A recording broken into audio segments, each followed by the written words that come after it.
Bonjour à tous et merci d'être avec nous pour ce nouveau numéro de Dimanche en politique sur France 3 Bourgogne. La recomposition politique qui découle de l'arrivée au pouvoir d'Emmanuel Macron et de la création de la République En Marche laisse les partis traditionnels sonner depuis quelques mois. Alors si les Républicains viennent de se trouver un nouveau chef, la droite reste plus divisée que jamais et à gauche la situation est encore très confuse. Comment la gauche peut-elle rebondir pour exister? Quelle ligne adopter? Gauche de gouvernement ou gauche de transformation, pragmatisme ou révolution? Entre Macron et Mélenchon, y a-t-il un espace politique pour un nouveau parti socialiste? Et quel leader à sa tête? France 3 Bourgogne ouvre le débat ce dimanche matin avec nos invités. Antoine Ohareau, bonjour. Bonjour Jean-Christophe Gallet. Vous êtes premier secrétaire de la section PS de Dijon. Merci d'être avec nous ce dimanche matin. Alexandre Morin, bonjour. Bonjour. Vous représentez dans ce débat la France Insoumise. On ne dit plus porte-parole depuis quelques mois. C'est ça, depuis la Convention, on a choisi d'élargir au maximum, en tout cas, les responsabilités. Vous voulez pas de chef, c'est ça? Pas besoin, je pense que les gens peuvent se prendre en main. Il y en a un qui prend beaucoup de place, remarqué dans la France Insoumise, il s'appelle Jean-Luc Mélenchon. Il y a 17 députés au total.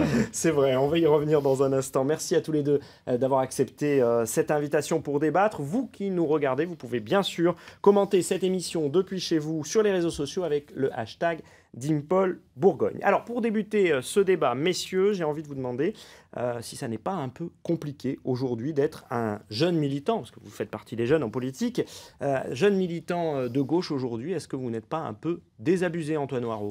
Désabusé, non. Par contre, convaincu qu'il faut continuer le combat, certainement. Parce qu'être de gauche aujourd'hui, c'est lutter contre un gouvernement qui supprime l'ISF. Parce que c'est une mesure extrêmement injuste. Quand on se rend compte qu'un rentier qui gagne 20 000 euros de son capital par mois paye 12% d'impôts et qu'un salarié ou un fonctionnaire qui a 1 400 euros d'impôts par mois paye 14% d'impôts, il y a effectivement une vraie injustice. Être de gauche, c'est défendre les emplois aidés, c'est défendre le logement social qui est mis à mal aujourd'hui par ce gouvernement. Donc c'est s'engager toujours pour lutter contre les injustices et pour défendre la justice sociale. Donc, mais être de gauche, c'est aussi avoir vu son candidat, Benoît Hamon, pour vous en l'occurrence, à 6% éliminé dès le premier tour de l'élection présidentielle. Effectivement, mais c'est pas pour autant qu'il faut se satisfaire de cette situation. On peut être un peu désabusé, ça peut, non, mais décourager aussi. Être déçu et découragé, non, c'est pas dans le tempérament des gens de gauche. Vous savez, être de gauche, c'est réfléchir, c'est ne jamais se satisfaire des injustices, et donc c'est continuer à avancer, continuer à réfléchir, et donc c'est ce qu'on est en train de faire en ce moment au Parti Socialiste, et on pourra en parler. Alexandre Morin, même question, est-ce que vous n'êtes pas un peu désabusé? Parce que finalement, vous faites de l'obstruction, vos députés dont vous parliez font de l'obstruction à l'Assemblée nationale. Pas d'obstruction, non. Mais ça ne mène finalement à rien. Vous êtes cantonné dans une opposition de principe? De fait, de toute façon, pour l'instant, il y a une majorité pléthorique pour En Marche. Après, sur la question de qu'est-ce qu'être de gauche, je dirais même qu'est-ce que c'est la gauche au final? Est-ce qu'entre un Jean-Luc Mélenchon et un François Rebsamen, on peut dire que c'est la même chose? Je pense pas. Je pense que dans la tête des gens, c'est pas aussi clair que ça. Donc, si vous voulez, nous, on regarde aussi un petit peu, pour nous, je dirais... Le monde qui nous entoure, en fait. On est pragmatique aussi, et notre objectif, il est de conquérir le pouvoir, pas pour conquérir le pouvoir en tant que tel, mais pour transformer la société. Donc vous parliez tout à l'heure de gauche de gouvernement ou de gauche de transformation, c'est la même chose, et nous, on s'inscrit totalement là-dedans. On veut exercer des responsabilités, et on propose aussi, du coup, un projet qui est en opposition totale à celui d'Emmanuel Macron. Par exemple, élargir l'accès aux soins, et pas fermer des lits d'hôpitaux, augmenter ne pas fermer de services publics, alors que dans des campagnes ou dans certains quartiers, on voit que ça ferme et que certaines personnes se retrouvent sans une école, un bureau de poste ou une maison médicale à côté de chez eux. Donc on a, si vous voulez, un projet qui est en totale opposition à Emmanuel Macron. Bien entendu, aujourd'hui, à l'Assemblée nationale, il est minoritaire. C'est clair, la majorité En Marche est très importante. Mais par contre, je pense que dans la société, on a, en tout cas, quoi qu'il arrive, il n'y a pas de majorité sociale pour Emmanuel Macron.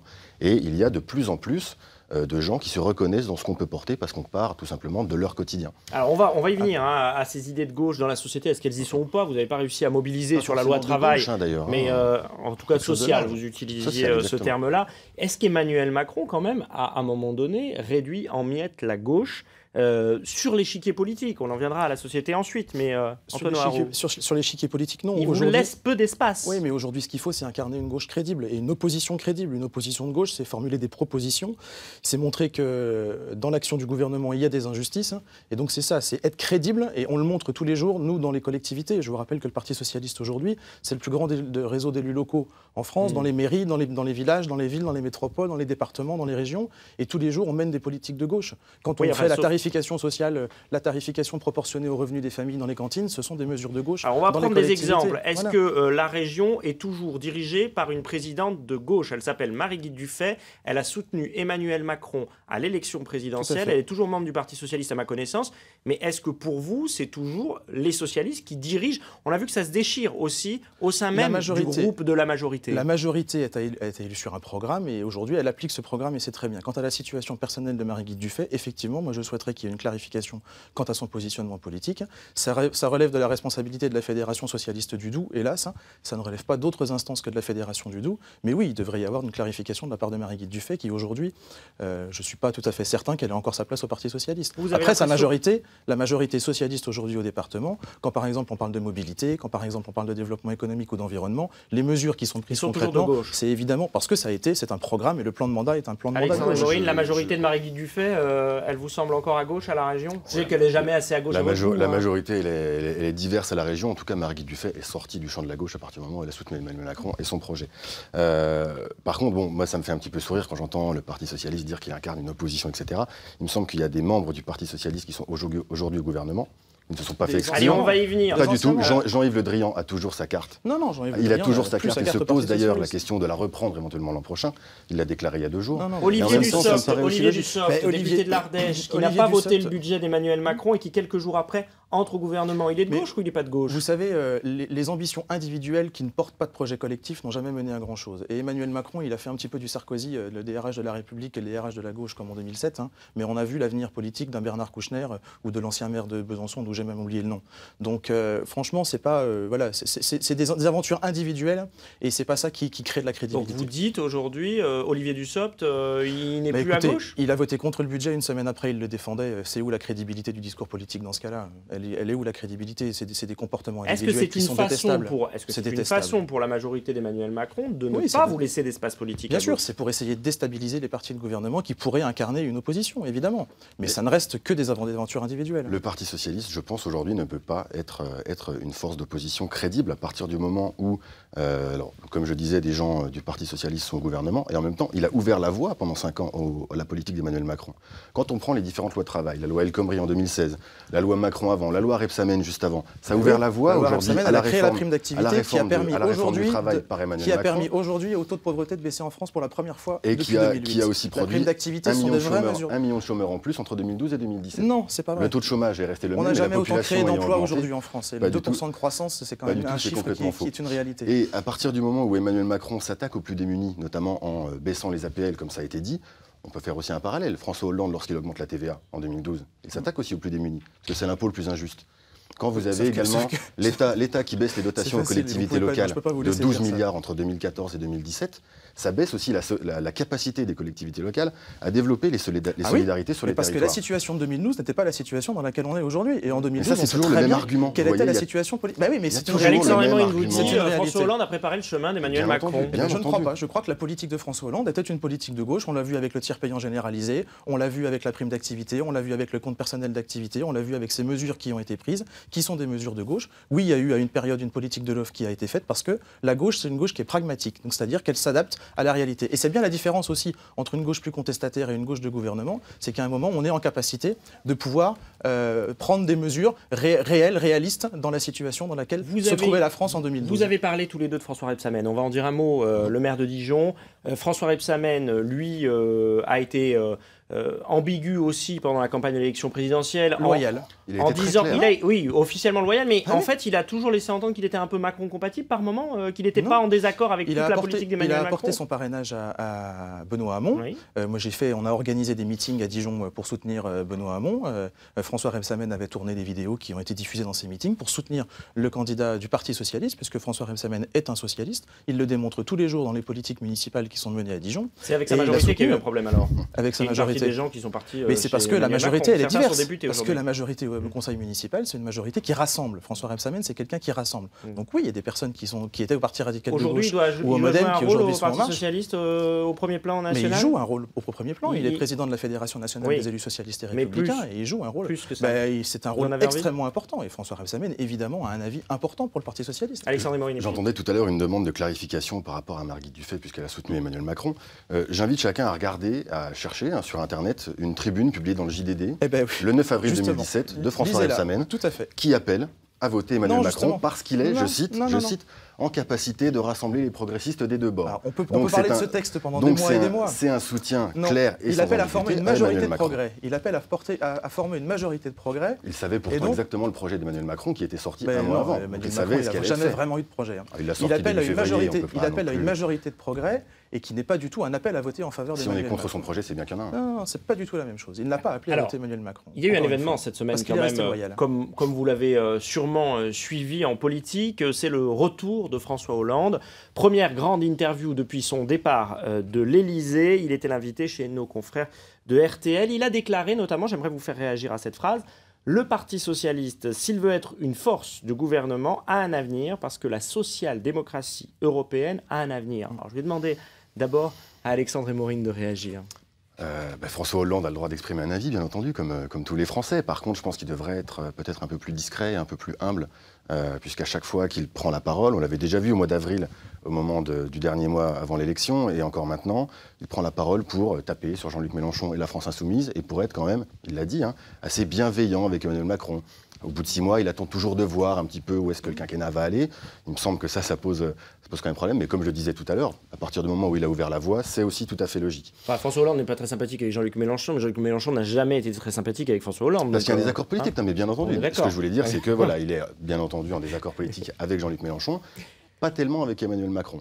Quant à l'avenir de la social-démocratie européenne, je pense, et française d'ailleurs, je pense qu'il n'y en a plus. En fait, c'est un moment, le moment social-démocrate est passé. C'était au moment des 30 Glorieuses, probablement. C'était le moment du compromis social-démocrate pendant les 30 Glorieuses. Aujourd'hui, il faut assumer un rapport de force, un petit peu après. Mais il faut assumer aujourd'hui un rapport de force avec notamment l'Union européenne. L'Union européenne sera obligée de toute façon d'avoir un rapport de force. On ne construit pas dans le rapport de force. La preuve, c'est l'échec de la mobilisation sur la loi travail, sur les ordonnances du travail de Macron. Jean-Luc Mélenchon a voulu faire un rapport de force en appelant des millions de personnes à manifester dans la rue. Il y a eu 100 000 personnes qui se sont déplacées et ça a renforcé le gouvernement. Je pense qu'il y a une inversion puisque l'appel à avoir des millions de personnes a été fait justement le jour. Et ça a même divisé l'action syndicale. Ça a même divisé l'action syndicale et au final ça a renforcé l'action du gouvernement qui a pu passer ses ordonnances sans que personne ne se dise. François Hollande pourrait être un recours pour la gauche aujourd'hui ? À François Hollande, écoutez, il a des avis, c'est un ancien président de la République, il a un nouveau statut qui donne des avis sur la situation politique. Effectivement, il a pris la parole pour dénoncer la suppression des emplois aidés. Je pense que l'un comme l'autre, on peut être d'accord pour dénoncer la suppression des emplois aidés. Mais c'est quand François Hollande prend la parole pour ça, c'est très bien. Après, de là à... Il est resté un peu, lui aussi, ambigu. Mais c'est ce qu'il a dit. Et de là à être de nouveau candidat à une élection, il y a un pas supplémentaire. Et je pense que la leçon du retour manqué de Nicolas Sarkozy ces dernières années, ça doit être quelque chose qui doit servir à tout le monde. Un des éléphants du Parti socialiste, Michel Sapin, qui disait ça cette semaine, il a mis en garde contre le syndrome Sarkozy. Vous feriez la même chose, Alexandre et Maureen ? Je n'ai pas de leçon à donner à François Hollande. S'il revient, j'ai envie de dire tant mieux pour nous. Mais au-delà de ça, vous savez, je crois que... hélas, notre démocratie aujourd'hui, elle est en train d'évoluer. Hélas, on se dirige plus vers un système presque à l'américaine. Quand on a perdu les élections ou qu'on n'a pas été en capacité de se représenter, eh bien, évidemment, derrière, on ne peut plus revenir comme ça pouvait être le cas, comme Chirac l'a fait, par exemple, en se présentant 3 fois et en n'y arrivant que la dernière. Donc, on est dans un temps différent aujourd'hui. Je tenais à revenir sur la question de la mobilisation contre la loi travail. Allez, alors on y va. Et c'est très bien de nous dire que nous sommes les responsables un petit peu d'une division, etc. Mais je pense qu'il faut pas oublier ce qui s'est passé pendant les 5 dernières années. Vous avez semé au final peut-être ce qui est le pire poison démocratique, c'est-à-dire la résignation chez les gens. La résignation chez les gens. C'est-à-dire qu'ils ne sont plus en capacité de se dire ensemble on peut gagner. Et ça c'est terrible. Il y a l'effet 49.3, ça a été montré par énormément d'études. Vous avez des milliers et des millions de gens dans la rue. Je ne crois pas que la gauche du gouvernement soit Alexandre et Maureen, vous auriez pu, vous aussi, avec vos idées et le talent de Jean-Luc Mélenchon, arriver à mobiliser aujourd'hui ni les syndicats, ni le Parti socialiste, ni la France insoumise sur cette affaire de la mobilisation contre la nouvelle loi travail, n'avaient réussi à mobiliser. Or là, il y avait un espace politique pour le faire. Vous auriez pu. Ça n'a pas fonctionné. Est-ce que les syndicats, ils ont réussi à mobiliser? Vous savez comme moi que c'est très compliqué aussi de se mobiliser en semaine. Parce qu'il y a eu énormément d'appels à la mobilisation qui ont été faits en semaine. Bah oui, puis vous en avez même de prendre un jour. Plutôt que de s'allier avec les syndicats, vous avez en plus fait une manifestation supplémentaire. Donc nous, ce qu'on a fait, on a convoqué donc une manifestation politique le samedi en complément des syndicats. Vous n'avez pas l'impression qu'on avait brouillé les cartes? Pas du tout, parce que ce jour-là, si vous voulez... J'ai pas envie de reprendre les mots de François Hollande, mais Jean-Luc Mélenchon, sur le coup, ça a été un petit peu l'opposant utile au gouvernement. Je pense que... Alors ça, c'est dommage de parler comme la droite et le Front National. Non, c'est pas du tout exactement la même chose. Par contre, Jean-Luc Mélenchon, dans son discours, j'aimerais bien pouvoir terminer une phrase. Alexandre et Maureen, finissez assez intéressant. Jean-Luc Mélenchon, dans son discours le 23 septembre, qu'est-ce qu'il dit? Il dit aux syndicats, marchez devant, on vous suit, on est là pour vous aider. Je ne vois pas où est la division là-dedans. Ben si, parce que du coup, ça fait des rendez-vous supplémentaires. Et vous savez, aujourd'hui, entre Édouard Philippe, Darmanin et puis Madame Garrido, Madame Obono, je crois vraiment qu'il y a un espace pour une autre gauche.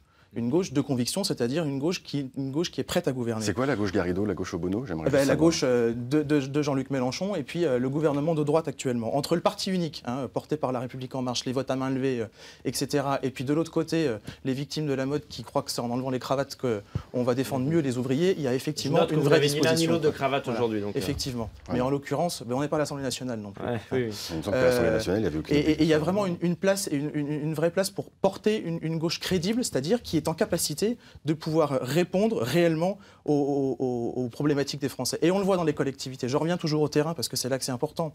Mais dans les collectivités, aujourd'hui, on mène des politiques de gauche. Quand on crée des places en crèche, quand on défend le logement social, quand on construit des logements. À Dijon, c'est 17 000 logements qui ont été construits pour répondre aux besoins réels de la population. Quand on rénove des écoles, c'est ça aussi la gauche pragmatique. Vous êtes d'accord avec ces politiques locales, au cas par cas, par moment? Vous dites, avec vos anciens amis communistes qui parfois sont dans des majorités de gauche dans les collectivités locales, on peut faire des choses ensemble? C'est à leur appréciation. Moi, ce que je remarque, c'est qu'on peut vanter le bilan de François Rebsamen, choses comme ça. Il y a une certaine opacité qui est faite et ça participe aussi d'une ancienne manière de pratiquer la politique et de faire la politique. D'opacité, bien entendu. Par exemple, vous avez les contrats sur l'eau, sur la distribution de l'eau, sur la question de la métropole à Dijon. De Dijon Métropole maintenant. Oui. Ces contrats sont, selon la loi, publics. Chaque citoyen a le droit de les consulter. Aujourd'hui, il faut que les citoyens qui demandent ces contrats saisissent l'autorité administrative, la CADA, pour les avoir, parce que la mairie ne veut pas les donner. Pourquoi une telle opacité? Ça, c'est une vieille manière de faire de la politique, de pratiquer. On ne la fait pas avec les citoyens. Là, vous vous rapprochez d'Emmanuel Macron quand vous parlez comme ça. C'est l'ancien monde que vous critiquez. Mais bien entendu, c'est toujours des vieilles pratiques, vous savez. Nous, on est là pour faire de la politique avec les citoyens, et c'est les citoyens eux-mêmes qui doivent la faire. Un mot sur les pratiques, parce qu'on va parler de l'avenir du Parti Socialiste. Regardez les pratiques actuellement. On est en plein débat budgétaire à la mairie de Dijon. Le budget devrait être adopté demain soir. Il vient d'y avoir des réunions publiques dans tous les quartiers où les élus vont à la rencontre des citoyens pour construire le budget avec eux. Moi, il y a de la démocratie participative. J'avais une vraie question là-dessus. Est-ce que vous pensez que faire de la politique avec les citoyens, c'est les voir 4 fois dans l'année, le dernier mois de l'année? Non, c'est pour ça que le reste de l'année, il y a des commissions de quartier, il y a des réunions de quartier, il y a des choses qu'on ne voit pas. Une fois par trimestre également, je sais, j'en fais partie des commissions de quartier. Par contre, vous allez quand même difficilement arriver à me faire croire que la question budgétaire, vous la réglez suite aux réunions avec les habitants autour du 15 décembre. Si, parce que sachant que le premier débat a eu lieu au mois de septembre. Par exemple, il y a une vraie question sur la tranquillité publique. Non, regardez, il y a une vraie question sur la tranquillité publique aujourd'hui. Il y a des soucis dans un certain nombre de quartiers. Donc il y a une politique qui est menée, on va recruter 30 policiers municipaux cette année et on a obtenu du gouvernement 28 policiers nationaux supplémentaires. Mais il y avait une question, est-ce qu'on en embauche plus? Il y a été débattu cette question avec les habitants. Est-ce qu'on augmente les impôts pour pouvoir embaucher des policiers municipaux on vous réinvitera pour faire un débat sur l'agglomération dijonnaise. Mais c'est important. C'est pas le sujet. Oui, c'est la vie quotidienne. Et puis c'est la réalité aussi de l'administration de gauche dans certaines collectivités. C'est la Parti socialiste de se couper un petit peu de toute responsabilité nationale pour se recentrer sur certaines baronnies. On a démontré tout de suite à l'instant qu'on pouvait avoir aussi un débat national, mais que la crédibilité de l'action, elle se fait aussi au niveau local. On en vient à la crise au PS et à l'avenir du Parti socialiste. Je me tourne vers Antoine Noiraud, mais j'ai envie aussi d'entendre Alexandre Morin sur cette question. La crise a tout de même fait naître, alors des faux qualités, une nouvelle bande de cadras avec des personnalités, Olivier Faure, Jean-François Debat, Boris Vallaud, Mathias Feken, Najat Vallaud-Belkacem. Est-ce que l'avenir du Parti socialiste peut s'incarner dans ces personnes-là ? Il y a deux choses sur l'avenir. Il y a la question des personnes, évidemment, mais il y a aussi la question de la ligne. Alors, on va parler de la ligne dans un instant. On est 2 secondes et demie sur les personnes. Mais sur les personnes, je crois que les personnes, elles doivent incarner un projet, elles doivent incarner une ligne. Et donc, c'est d'abord se poser la question de la ligne politique pour ensuite voir qui l'incarne. Évidemment, il y a des cadras, mais il y a aussi, qui sont pour la plupart des anciens membres du gouvernement ou des anciens responsables de la majorité sortante. Vous n'avez pas cité Stéphane Le Foll, mais qui peut aussi faire partie de cette nouvelle génération. Parce qu'il doit être qu'un cas, c'est pour ça que je ne l'ai pas cité dans les cadras. Mais je veux dire, c'est une génération qui fait partie des candidats potentiels à la tête du Parti socialiste. Ce sont des candidats qui sont effectivement tout à fait crédibles, mais encore une fois, ce n'est pas la question de la personne, même si le projet doit être incarné à un moment ou à un autre, effectivement, par une personnalité, il faut déjà se poser la question de la ligne. Et sur la ligne, le Parti socialiste, ce qu'il faut, c'est qu'il soit crédible. Sur le plan économique, il doit mettre la justice sociale, la lutte contre les inégalités au cœur de ses priorités, et puis surtout, il doit être sur la construction européenne. La construction européenne, c'est quelque chose qu'on défend et qu'on c'est quelque chose auquel construction C'est un européenne. marqueur de sûrement un différence marqueur avec, de nos différences voilà. avec Alexandre Exactement. Morin Voilà. et avec la France insoumise. La construction européenne, c'est quelque chose qu'on veut défendre parce que la France, elle a un rôle majeur à jouer en cette période, notamment avec le Brexit. Et donc, on a vraiment un rôle important à avoir sur la question européenne. Et puis, il doit y avoir une volonté de régulation. Une volonté de régulation au niveau du monde. Et la question écologique, c'est une vraie volonté politique de régulation des enjeux du monde. Qui Donc, pour la ligne incarner politique, cette ligne-là Pour incarner la ligne, je n'ai pas de préférence particulière. Je pense que Najat Vallaud-Belkacem, comme Stéphane Le Foll, sont des personnes de talent. Et c'est tant mieux qu'au Parti socialiste, on ait des personnes de talent, qu'ils le démontrent tous les jours. Donc la question de la personne viendra dans un deuxième temps, mais c'est d'abord la question de la ligne. Est-ce que c'était une erreur de choisir Benoît Hamon comme candidat à l'élection présidentielle? Benoît Hamon, dont le mouvement Génération, avec un point et un S, est en train de se structurer d'ailleurs dans la région. Oui, tout à fait, mais c'est bien qu'il y ait une diversité dans la gauche, et la gauche, elle a toujours été diverse. Oui, mais trop éclaté. Vous savez bien comment ça fonctionne, trop éclaté pour réunir pour une majorité, c'est très compliqué. Mais sauf que j'espère qu'à un moment, tout le monde aura le sens des responsabilités pour aller vers l'union. Parce que c'est l'union de la gauche qui fait gagner la gauche. Et ça a toujours été le cas dans l'histoire. C'est toujours par l'union. C'était un mauvais choix. Benoît Hamon, je ne dirais pas que c'est un mauvais choix. Et d'ailleurs, le problématique des primaires, c'est qu'aujourd'hui, les deux candidats du deuxième tour, il n'y en a plus aucun qui est au Parti socialiste. Donc c'est quand même qu'il doit y avoir aussi un problème lié au mode de désignation. Il a été désigné par une prière ouverte. Vous n'arriviez même pas à la faire entre vous. C'est l'unité déjà faite là au sein du Parti socialiste. C'est pas un problème de ligne. Parce que je pense qu'avec Benoît Hamon, et même ensemble avec la France insoumise, heureusement, il y a beaucoup plus de choses qui nous rassemblent que de choses qui nous divisent. Il y a des choses centrales qui nous divisent. Oui, il y a des choses qui nous La divisent. question européenne, Sur l'Europe, mais il y a quand même sur la stratégie européenne. Mais par exemple, je suis persuadé que dans des majorités locales, on serait tout à fait en capacité de pouvoir travailler ensemble. Et je l'espère d'ailleurs. J'espère qu'on aura le sens des responsabilités pour ça. Alexandre Parce que sinon, Morin, c'est la droite. bataille, Ouais, la bataille de la présidentielle. Une chose pour terminer. D'un mot. Faut pas se tromper d'adversaire. Mais j'ai pas d'adversaire à gauche.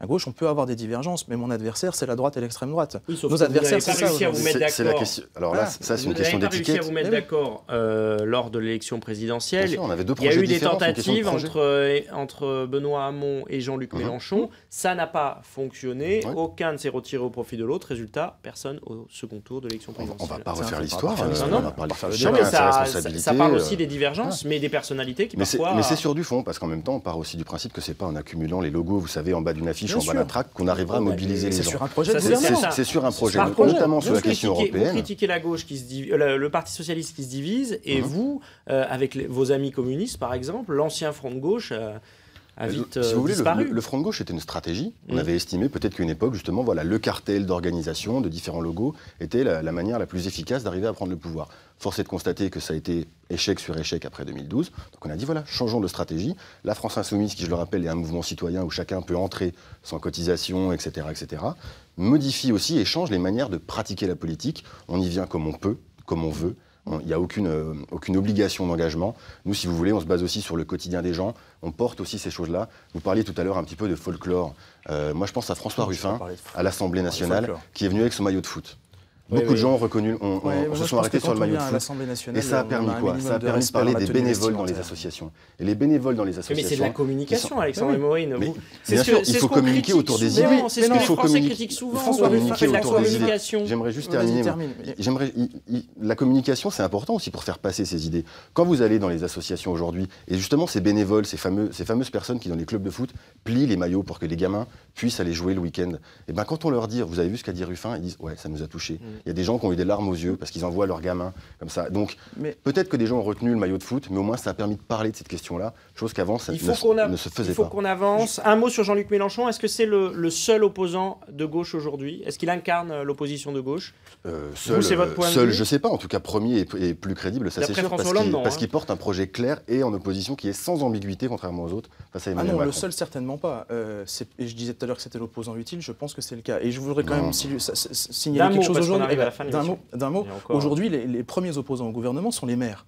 Ce sont les maires dans tous les villages, dans toutes les villes, dans toutes les métropoles de France. C'est eux aujourd'hui l'opposition au gouvernement. C'est les maires. Et justement, on n'est plus dans une histoire d'étiquette parce que là, on est dans une histoire de fond. Il s'exprimait d'ailleurs. Voilà, et il y a une vraie inquiétude. Donc aujourd'hui, non, Jean-Luc Mélenchon est loin d'être le seul opposant. Et d'ailleurs, moi j'en suis un aussi. Et je ne suis pas avec Jean-Luc Mélenchon. Alors, comment faire gagner la gauche, selon vous, rapidement et bientôt, Alexandre Morin?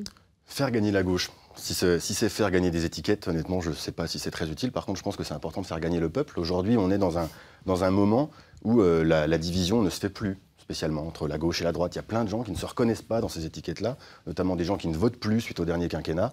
Donc, si vous voulez, l'intérêt, il est de mener des politiques qui soient réellement ambitieuses pour l'intérêt général, de faire des réformes qui soient pour le plus grand nombre, mener la transition écologique pour arrêter de détruire la planète, face à une oligarchie qui, au final, ne pense qu'au profit. Il faut être clair. Et là, il y a un point d'accord entre vous sur non, je pense pas, parce que l'écologie, qu'est-ce qu'on met derrière aussi? Est-ce que 50% de nucléaire, c'est bien? Bon, je pense qu'on pourra arriver aussi aux 100% d'énergie renouvelable, parce que le nucléaire, s'il est dangereux à 100%, il est dangereux à 50%. Ça peut se faire par étapes, peut-être. C'est ça. Bien entendu, demain. Mais c'est pas du jour au lendemain. Vous savez, on n'appuie pas sur un bouton. Alors comment on fait pour faire gagner la gauche, Antoine? Comment on fait? Aujourd'hui, déjà, il y a deux choses. Il y a la crédibilité par l'action, et ça, on le démontre tous les jours dans les collectivités locales. Puis après, il y a apporter des solutions aux grands défis. Pour moi, je vois qu'il y a 6 grands défis. Il y a le défi écologique, on en a parlé, c'est comment est-ce qu'on lutte contre le réchauffement climatique. Il y a le défi de l'Europe. On a peu débattu de l'Europe, mais vous nous réinviterez pour qu'on le fasse. Bien sûr. Ce serait bien. Il y a le défi de l'Europe. Il y a la lutte contre les inégalités. Il y a le défi de la laïcité, qui pourrait aussi faire l'objet d'un débat, parce que pour le coup, il y a un vrai sujet sur la laïcité. Il y a le défi démocratique. Ah bah oui, mais moi aussi, je pense en plus qu'on a des positions relativement communes sur la laïcité et la lecture de la loi de 1905. C'est pareil, on pourrait refaire un débat, parce que Jean-Luc Mélenchon a une vision de la laïcité, jusque dans les obsèques de Johnny Hallyday. Et puis il y a le défi démographique. Je voudrais quand même qu'on ait un mot là-dessus. Il y a le défi démographique. Le vieillissement de la population en France, c'est l'enjeu majeur des 30 prochaines années. Personne n'en parle aujourd'hui. Donc par exemple, demain au département, vous avez des élus de gauche qui vont aller défendre des politiques contre la droite pour défendre les personnes âgées et défendre l'adaptation de la société au vieillissement. Parce qu'il y a un vrai sujet, et nous qui avons une trentaine d'années, c'est quelque chose qu'on doit prendre à bras-le-corps, parce que dans 20 ans, on a un tiers de la population qui aura plus de 60 ans. On ne vous réconciliera pas tout de suite, mais peut-être que la gauche plurielle reviendra un jour, qui sait, pour faire gagner la gauche. Merci à tous les deux d'avoir accepté de débattre ce matin, et à vous de nous avoir suivis. Dans un instant, le point sur l'actualité régionale avec Sébastien Quéroux, puis la partie nationale de Dimanche en politique. Ça va vous intéresser puisque Francis Letellier reçoit un ancien socialiste, Christophe Castaner, délégué général de La République En Marche et secrétaire d'État aux relations avec le Parlement. Bon dimanche à tous sur France 3. Tout un programme.